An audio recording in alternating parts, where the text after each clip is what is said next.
وہابی بھی وچ ناسبی نے جڑے حضرت امیر معاویہ تے تبصرہ کر رہے. اگلے دن ایک لانتی دا فون آیا, لانتی دا, کیونکہ من سبا اصحابی فعلیہ لعنت اللہ والملائکۃ والناس اجمعین.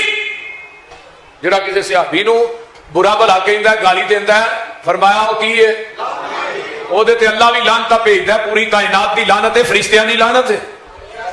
او الو دا پٹھا مینوں فون تے آندا میسج دے اندر آندا جی امیر معاویہ نے اپنے بیٹے یزید نو کہا سی عبداللہ بن زبیر نو قتل کر دے. میں کہا امیر معاویہ کام پہ آندا کام پہ وہی ہونا کوئی اے عظمت ہے, ایک کام پہ وہی سی جڑا مرتد ہو گیا. میں کہا وہ تیرے ورگا سی مرتد ہو گیا, وہ تیرے ورگا ہو جیڑا بندہ نبی دے صحابی حضرت امیر معاویہ کی تنقید کرتا ہے, جا کرتا ہے, بحث کرتا ہے, وہ منافق مرتد بے ایمان ہے, وہ مسلمان نہیں ہو سکتا. یہ دین غلط ہاتھوں میں چلا گیا تھا تو یزید کے ہاتھوں تک یہ دین کیسے پہنچا؟ اس کا مطلب ہے کہ یزید کے ہاتھوں تک یہ دین پہنچایا گیا. یزید کے ہاتھوں میں دین کس نے پہنچایا تھا؟ یزید کو خلافت کے لیے سلیکٹ اس کے باپ معاویہ نے کیا تھا. معاویہ ابو سفیان کا بیٹا تھا. اب بات اور پیچھے چلی گئی. اب ہم پوچھنا چاہیں گے, اس کا مطلب یزید مرضی سے تخت میں نہیں بیٹھا, اسے اس کے باپ نے بٹھایا تھا. اب بتاؤ اسے اس کے باپ کو دمشق میں کس نے بھیجا تھا؟ اس کے باپ کو دمشق کا حاکم کس نے بنایا تھا؟ حسین ابن علی نے ان کی حقیقت کو بے نقاب کر دیا. اور حسین نے صرف 10 محرم 61 ہجری ہی کو بے نقاب نہیں کیا, حسین آج بھی بے نقاب کر رہا ہے. حسین ابن علی نے وہ چہرے, وہ خلافت جو بعد از رسول کے وارث ہونے کا دعویٰ کر رہے تھے, حسین ابن علی نے حقیقت مسلمانوں کے سامنے اور لوگوں کے سامنے عیاں کر دی. حسین ابن علی نہ لشکر لے کے آئے تھے, نہ ارادہ جنگ سے گھر سے نکلے تھے. حسین ابن علی نے مہینوں میں نہیں, ہفتوں میں نہیں, لمحوں میں خلافت کو ہمیشہ کے لیے ایسا بے نقاب کیا.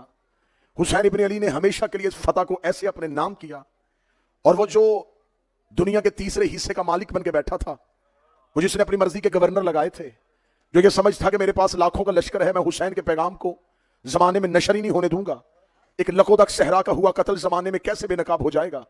وہ یہ سمجھتا تھا کہ صحرا میں بہایا ہوا خون زمانے میں انقلاب کیسے لائے گا. وہ یہ سمجھتا تھا کہ حسین کو میں نے سرزمین عراق کے ایسے ریگستان اور ایسے صحرا میں قتل کیا ہے کہ حسین کے قتل کی خبر شہروں تک بھی پہنچنے نہ دوں گا. لیکن حسین ابن علی نے اسے ہمیشہ کے لیے ایسا ہرایا, ایسا ہرایا, ایسا ہرایا. حسین ایسا جیتا, ایسا جیتا, ایسا جیتا کہ آج پوری دنیا میں غیر مسلم حسین کو زندہ باد کہہ رہے ہیں اور مسلمان یزید کو مردہ باد کہہ رہے ہیں. حسین غیر مسلموں میں زندہ باد ہو گیا اور یزید مسلمانوں ہی میں مردہ باد ہو گیا. یہ ہے جدید زمانہ. جیسے جیسے ترقی کر رہا ہے, سوشل میڈیا کا انقلاب آیا, الیکٹرانک پرنٹ میڈیا سے نکلتے ہوئے جب گھر گھر میں میڈیا پہنچا تو حسین ابن علی کا پیغام گھر گھر میں چلا گیا. وہ جو پہلے کہا کرتے تھے کہ مجلس حسین میں نہ جانا نکاح ٹوٹے گا, آج لوگوں نے ہتھیلیوں میں ذکر حسین سنا, ہاتھوں میں ذکر حسین سنا, خبر گھر گھر چلی گئی, بات گھر گھر چلی گئی. تو آج ہر ایک نے, جتنے لوگ بیٹھے ہیں, یقیناً آپ سوشل میڈیا دیکھنے والے لوگ ہیں, آج کوئی غیر شیعہ بھی ہے, آج کی رات دیکھ لینا, ہر کوئی اپنا پیغام یہ لگائے گا, حسین نے دین بچایا, حسین نے دین بچایا, حسین نے دین بچایا.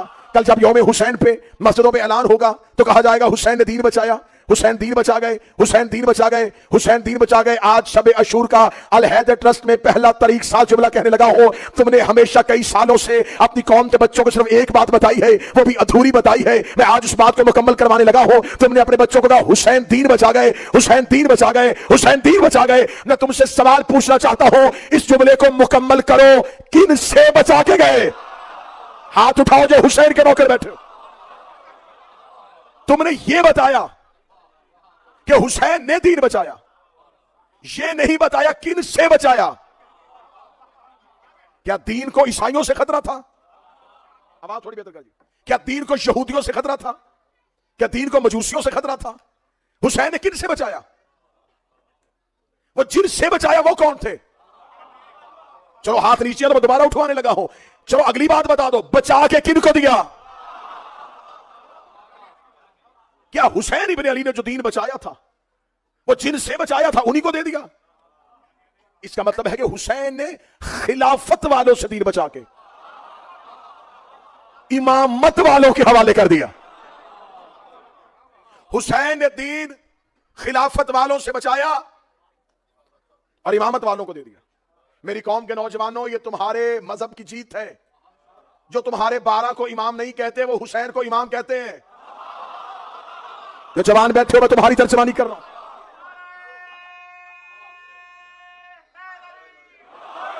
امام عالی مقام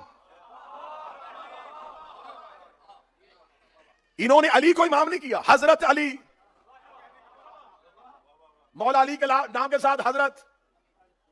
لیکن جو ہی حسین پہ بات آئی اب نکلے یہ خلافت والی لائن سے. علی خلیفہ راشد, حسین امام, علی خلیفہ, حسین امام, علی خلیفہ, حسین امام.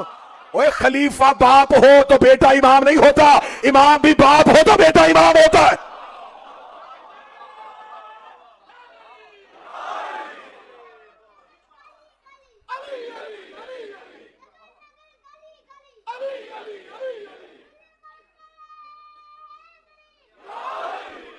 یا اللہم صلی اللہ محمد والے. خلیفہ کا بیٹا امام نہیں ہوتا, امام ہی کا بیٹا امام ہوتا. تم نے کہا حسین ٹھیک تھے اور یزید غلط تھا, تو میں آج آخری مجلس میں تمہیں یہ بتاؤں صرف یزید ہی غلط نہیں تھا. حسین نے دین بچایا, حسین نے دین بچایا. اس کا مطلب کہ دین غلط ہاتھوں میں چلا گیا تھا تو حضور پھر کربلا ہم 10 محرم 61 ہجری سے شروع نہیں کریں گے. آپ نے اسلام, آپ نے قربانی حسین سے شروع کیا. آپ نے کہا ہاں حسین کی قربانی حق پہ تھی, حسین صداقت کے نمبردار تھے, حسین کا فیصلہ حق کا فیصلہ تھا. آپ کہہ رہے ہیں حسین نے دین بچایا, اس کا مطلب دین غلط ہاتھوں میں چلا گیا تھا. اگر دین غلط ہاتھوں میں تھا, میں الحیدر ٹرسٹ میں اتنے مجمع کو گواہ بنا کے پوچھنے لگا ہوں یزید تک یہ دین پہنچایا کس نے تھا؟ اگر یہ دین غلط ہاتھوں میں چلا گیا تھا تو یزید کے ہاتھوں تک یہ دین کیسے پہنچا؟ اس کا مطلب ہے کہ یزید کے ہاتھوں تک یہ دین پہنچایا گیا.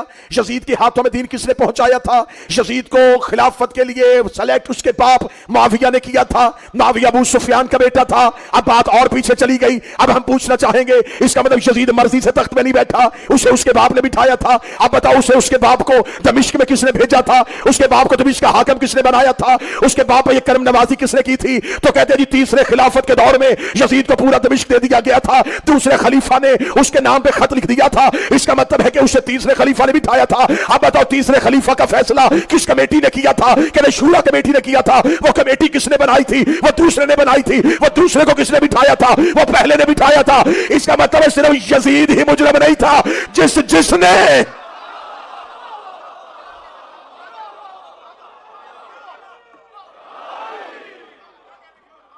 اس کا مطلب ہے یہ قتل حسین کا الزام صرف یزید کے سر پہ نہیں, جس نے اپنا کردار ادا کیا ان سب کو کٹہرے میں لانا پڑے گا. میں آپ کی تائید سے جملے کہنا چاہتا ہوں. یزید غلط تھا تو اس غلط کو صحیح جگہ پہ کیوں بٹھایا؟ اگر یزید غلط تھا تو غلط کو جگہ تو غلط نہیں تھی بھئی, جگہ تو غلط نہیں تھی. اس کا مطلب وہ بیٹھنے والا غلط تھا. اس کا مطلب ہے کہ قصور منبر کا نہیں, بیٹھنے والے کا تھا, اور قصور بیٹھنے والے کا بھی اکیلے کا نہیں. بھئی دنیا میں یہ اصول ہے کہ انویسٹیگیشن کرنے والے قتل کا سراغ لگاتے ہیں کہ وجہ کیا ہے, یہ قتل ہوا کیوں تھا. 10 محرم 61 ہجری کربلا میں قتل ہوا ہے, بتاؤ اس قتل کی انویسٹیگیشن رپورٹ کہاں ہے؟